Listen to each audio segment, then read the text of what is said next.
앞에 9장의 말씀에서 예수님께서 이미 제자들을 한 차례 파송하신 말씀을 보았습니다. 그런데 그때에는 12명의 제자들을 파송하신 거였습니다.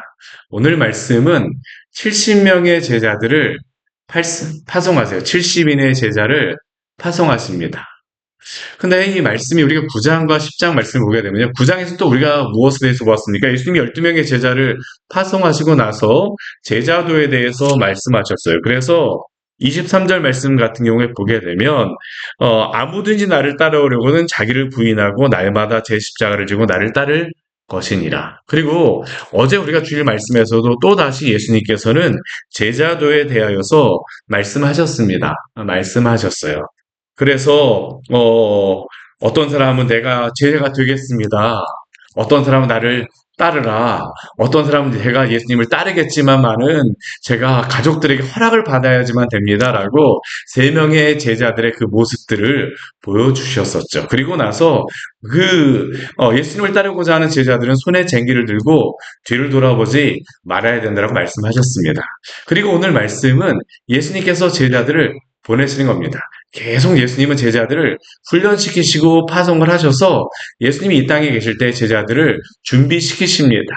그 제자들을 다시 70명의 사람들을 세우셔서 파송하실 때에 앞서 보내셨다고 말씀하세요. 우리 1절 말씀에 보게 되면 각 동네와 각 지역으로 앞서 보내셨다라는 그러한 의미는 무엇입니까? 예수님이 앞으로 지나갈 지역에 대해서 이 제자들 70명의 제자들이 흩어져서 다 지금 나아갔다는 겁니다. 친히 가시려는 각 동네에 앞서 보내시며 그러니까 예수님이 지금 예루살렘에 올라가시는 중이잖아요. 그렇죠? 굳게 결심하셨는데 이 70명의 제자들을 통하여서 앞에 12명의 제자는 그 갈릴리 주변만 있는 말 했다라면 이 70명의 제자는 이 온 이스라엘 전역으로 다 막 다니면서 복음을 전하는 거예요. 예수님이 올라가시는 그 길까지 지금 다 준비를 하는 겁니다. 예수님이 가실 그러한 길들을 이들을 통하여서 준비하고 계세요. 그런데 이렇게 준비하시면서 예수님께서 그 말씀하시는 기도의 한 가지의 제목이 있습니다. 우리 2절 말씀에 오게 되면 그 하나님께 대해서 이렇게 기도할 것을 말해요. 뭐라고 말씀하십니까? 추수할 것은 많되 일꾼은 적으니 그러므로 추수하는 주인에게 청하여 추수할 일꾼들을 보내주소서 하라. 추수할 것은 많되 일꾼들은 적으니 추수하는 주인에게 청하여 추수할 일꾼들을 보내주소서. 오늘도 그렇습니다. 이 시대에 참 복음이 닫혀있고 사람들이 받아들이지 않는다고 하지만 반대로 다 생각하면 어떻습니까? 오히려 복음을 들을 사람들이 너무나도 많습니다. 부족한 것은 복음을 들을 사람이 없는 게 아닙니다. 추수할 것이 없는 것이 아니라 추수할 일꾼이 없는 겁니다. 온전히 하나님만을 의지하고 쟁기를 손에 붙잡고 뒤를 돌아보지 않고 일심으로 주의 일을 위하여서 힘쓰고자 하는 사람이 없는 것이 문제이지 추수할 것이 없는 것은 문제가 아닙니다. 그러니까 오늘 예수님께서는 제자들에게 이것을 항상 구하라고 말씀하십니다. 추수하는 주인에게 청하여 추수할 일꾼들을 보내주소서.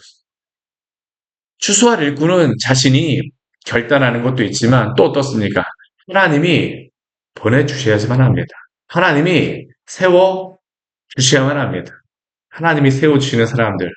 우리도 또한 이러한 기도의 제목을 가지고 함께 기도하기를 원합니다. 또한 우리가 그러한 자가 되어지기를 원합니다.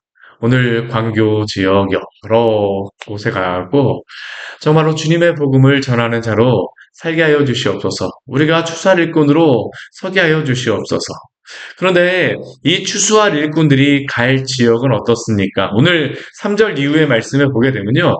이미 12제자를 앞에서 9장에서 파송하실 때 하셨던 그러한 말씀들을 다시 한번 반복되어지는 그러한 말씀들이 참 많이 있습니다. 그런데 다시 한번 예수님께서 말씀하세요.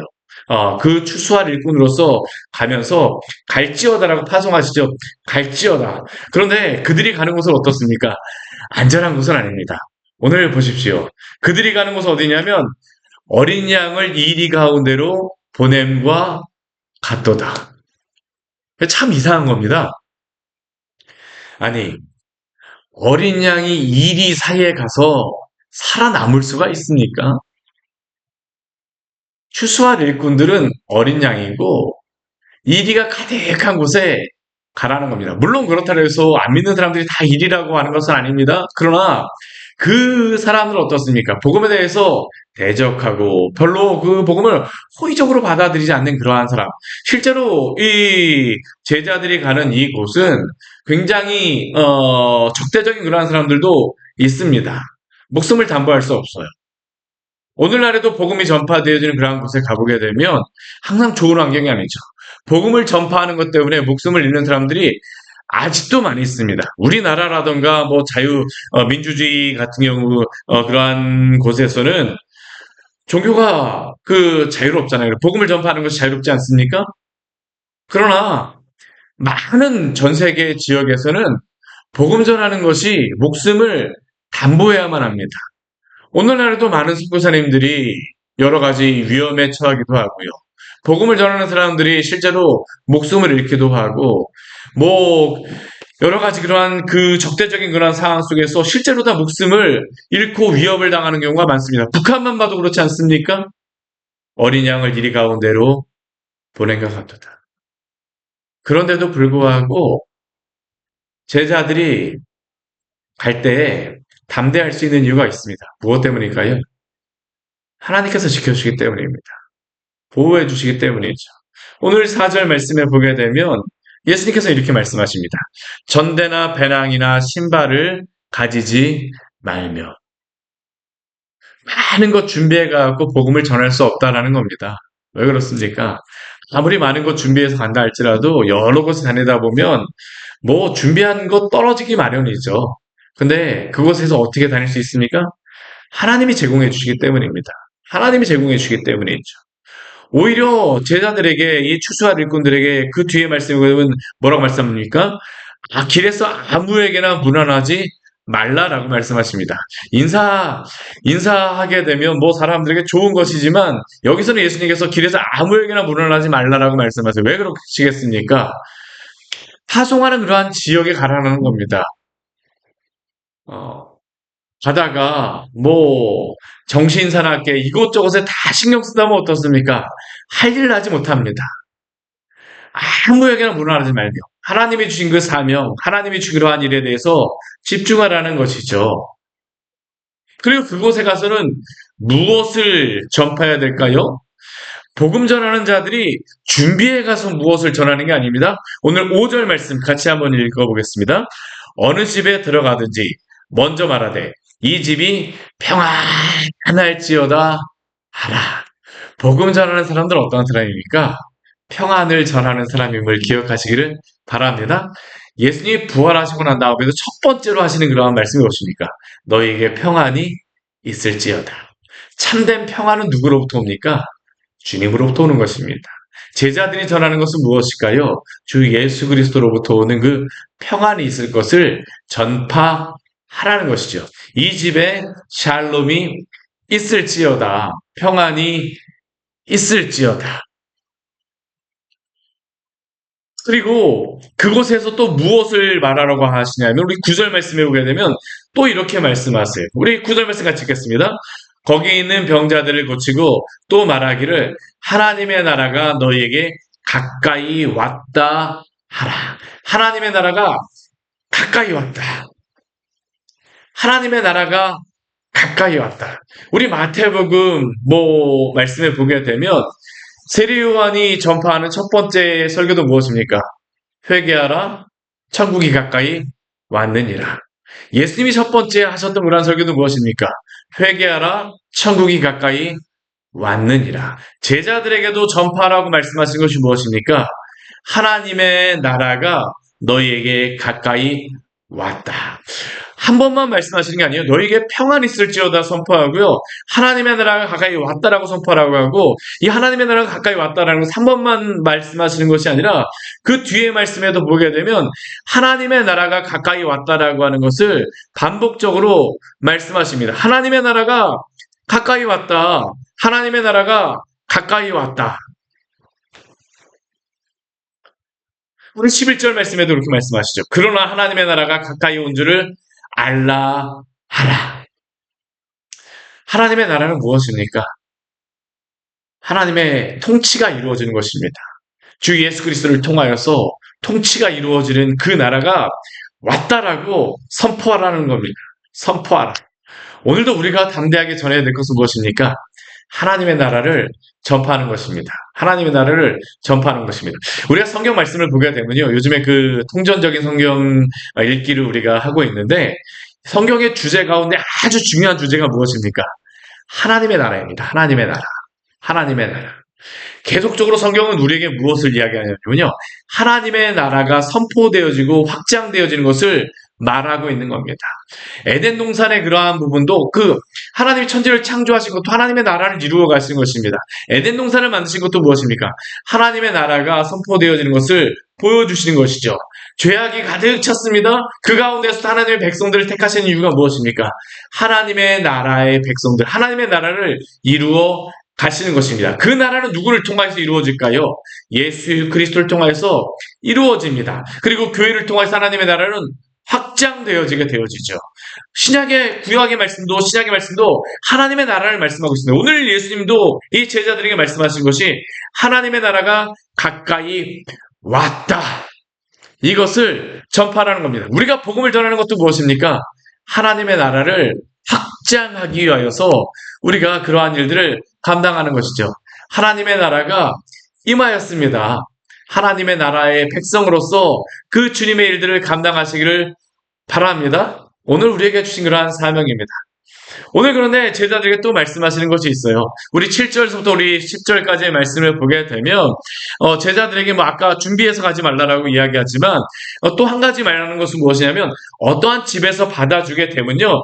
이 집 저 집 옮겨 다니지 말라라고 말씀하십니다. 이것은 무엇을 의미하겠습니까? 하나님의 복음을 전하면서 나에게 당장 유익이 된다 그래갖고 이곳저곳으로 막 눈길 돌리지 말라는 겁니다. 하나님이 보내주신 그 장소로 가게 되면 그곳이 하나님이 보내주신 장소라면 사람들이 눈에 보기에 좋은 곳을 따라서 이리저리 다니지 말라는 겁니다. 우리 창세기 말씀에도 보게 되면 아브라함과 롯이 있잖아요. 그렇죠? 아브라함과 롯, 하나님께서는 가나안 땅을 주셨습니다. 그런데 롯 같은 경우는 어떻습니까? 아브라함이 너가 가는 대로 가라고 이야기하니까 자신의 눈에 보기에 좋은 곳, 그곳이 어디였습니까? 소돔과 고모라였었죠. 하나님의 백성들은 하나님이 약속하시는 그 장소에 있어야 된다는 것입니다. 우리에게 주신 가정과 또한 우리에게 만나게 하신 그 사람들 가운데에서 하나님의 그 복음을 가지고 살아가시기를 바랍니다. 자꾸 우리가 환경을 탓하면 안 됩니다. 오늘 예수님께서 말씀하신 것입니다. 오늘 예수님께서도 말씀하시죠. 그 뒤에 말씀에 우리 계속적으로 오늘 보게 되면 예수님께서 제자들에게 말씀하시는 것들이 있습니다. 우리 또 11절에서 16절까지의 말씀을 보게 되면 또 뭐라고 말씀하십니까? 예수님 복음을 가장 많이 전하였던 세 장소가 있습니다. 어디냐면 고라신, 베세다. 우리 13절 말씀을 보게 되면 고라신이 나오고요. 두 번째 우리 베세다가 나오고 우리 15절 말씀을 보게 되면 가버나움이 나옵니다. 가버나움. 이 세 곳의 장소는 어떠한 장소입니까? 예수님 복음을 가장 열심히 전하셨던 그러한 장소입니다. 고라신, 베세다. 베세다 같은 경우는 오병 이후에 그러한 지역으로 행하였고요. 이 고라신도 이 베세다에서 가까운 이 갈릴리 지역입니다. 갈릴리 지역이에요. 가버나움은 말할 필요도 없죠.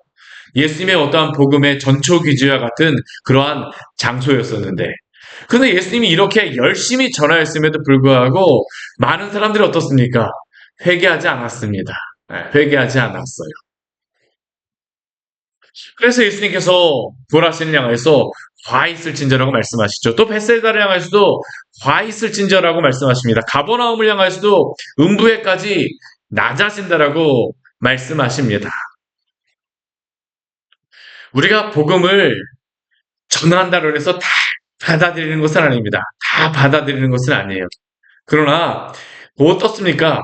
복음을 듣지 않는다 할지라도 끝까지 전파해야 됩니다. 예수님조차도 그랬다라는 겁니다. 예수님조차도 그랬습니다. 다 듣지는 않았습니다. 그러나 그곳에서도 복음을 듣는 자들이 있습니다. 가장 중요한 것은 무엇일까요? 한 영혼이 변화되어지는 것입니다. 오늘 뒤에 말씀을 한번 보십시오. 듣는 자는 예수님의 말씀을 듣는 것이요. 저버리는 자는 예수님을 저버리는 것이라고 말씀하십니다. 결국 한 영혼이 받아들이고 안 받아들이고는 우리가 하는 것은 아닙니다. 우리가 하는 것은 아니에요. 그 영혼들이 정말로 그 복음을 받아들여야 되죠. 그러나 그 전파하는 자들은 또한 그곳에 가서 전하고 주의 말씀을 나타내야 됩니다. 듣지 않게 되면 그들에게 또한 심판이 있을 것을 말씀하세요. 말씀하십니다. 참 무서운 말씀이죠. 그러나 전하는 자에게는 오늘도 이 사명이 있음을 알고 끝까지 전파하시기를 바랍니다. 한 번 안 듣는다라고 해서 포기하지 마십시오. 고라신, 벳세다, 가버나움, 예수님이 그렇게 많이 이적을 행하셨음에도 불구하고 안 듣는 사람들도 있었지만 듣는 사람들도 있었습니다. 낙심하지 말고 끝까지 주의 일에 힘쓰시기를 축원합니다. 오늘 우리 뒤에 말씀해 보게 되면 또 그 어떤 일이 나오냐면 어떤 말씀이 나오냐면요. 이 복음을 전파하고 돌아오는 사람들의 모습이 나옵니다. 이 사람들이 와갖고 예수님께 무엇을 하고 합니까? 우리 17절 말씀 같이 한번 읽어볼까요? 70인이 기뻐 돌아와 이르되 주여 주 이름이면 귀신들도 우리에게 항복하더이다. 이 제자들이 가고 복음을 전하고 나니까 어느 정도 시간이 지나고 난 다음이죠.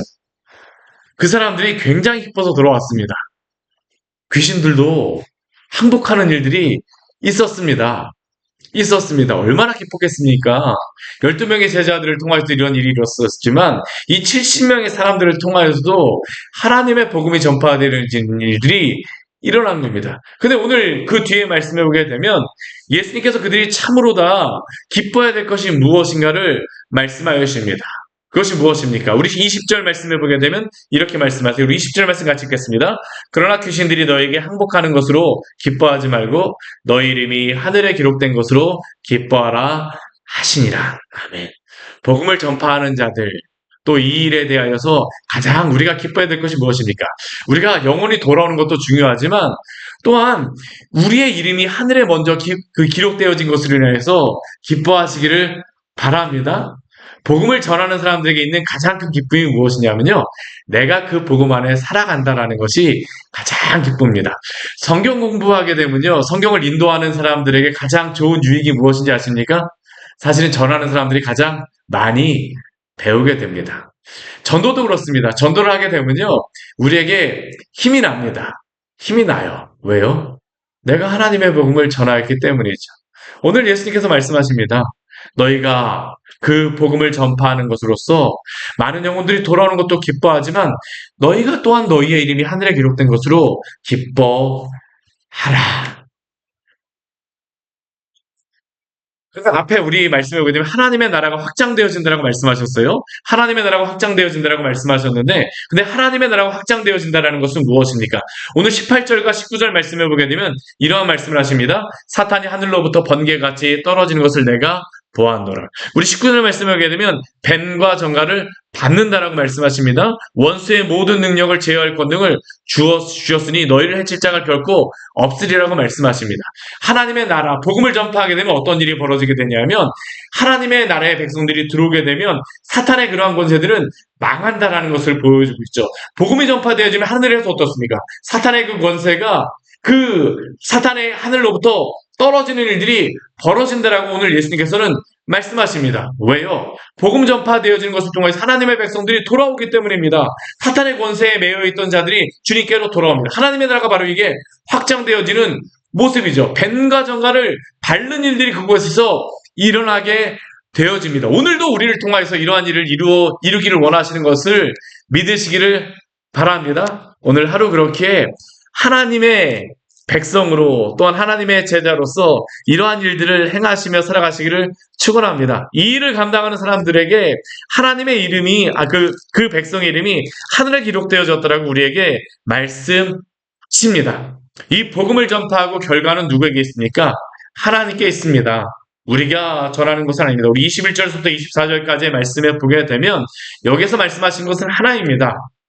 지혜 있고 슬기 있는 자들, 복음을 받아들인다라고 하는 사람들이 받아들이지 않을 수 있어요. 그러나 어린아이들, 그 마음이 심령이 가난한 자들은 복음을 받아들일 것입니다. 누가 복음을 들을지 모릅니다. 그러나 오늘도 우리에게 주신 이 복음의 진리를 가지고 전파할 때에 하나님은 하나님의 나라를 오늘도 확장시키실 줄로 믿습니다. 오늘 이 사명이 우리에게 맡겨져 있음을 기억하시고 우리를 통하여서 하나님의 나라를 또한 확장시켜 주시옵소서. 우리 주님 앞에 오늘 하루도 충성된 제자로서의 삶을 살기를 축원합니다. 같이 기도하도록 하겠습니다.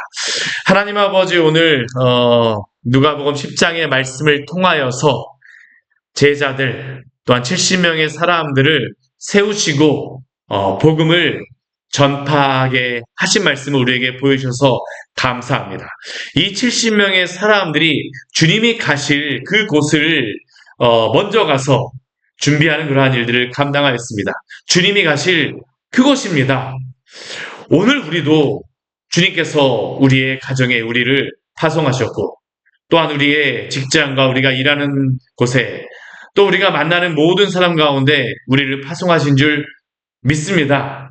오늘 말씀을 본다라고 하게 되면 그곳에 주님께서 또한 가실 것이고 우리와 함께 하실 것을 우리에게 약속하여 주셨사오니 담대하게 하여 주시고 당장 우리가 복음을 전한다라고 하여서 주의 뜻대로 살아간다라고 하여서 우리가 복음을 전하는 사람들이 주의 복음을 받아들이지 않는다라고 낙심하지 말게 하여 주시고 끝까지 오늘 하루 또한 주님 의지하여서 담대하게 또한 낙심치 말고 주의 복음을 전하는 귀한 제자로서의 삶을 살도록 은혜 내려 주시옵소서. 평안의 복음을 전하게 하여 주시고 하나님 나라가 가까이 왔음을 전파하게 하여 주시고 그곳에 또한 하나님의 나라가 오늘도 임하고 있음을 저희가 하나님 아버지 기억하며 사탄의 권세가 떨어지는 것들을 우리가 믿으며 또한 우리가 기대하며 주님의 백성으로 오늘도 살기로 하오니 주여 우리와 함께하여 주시옵소서.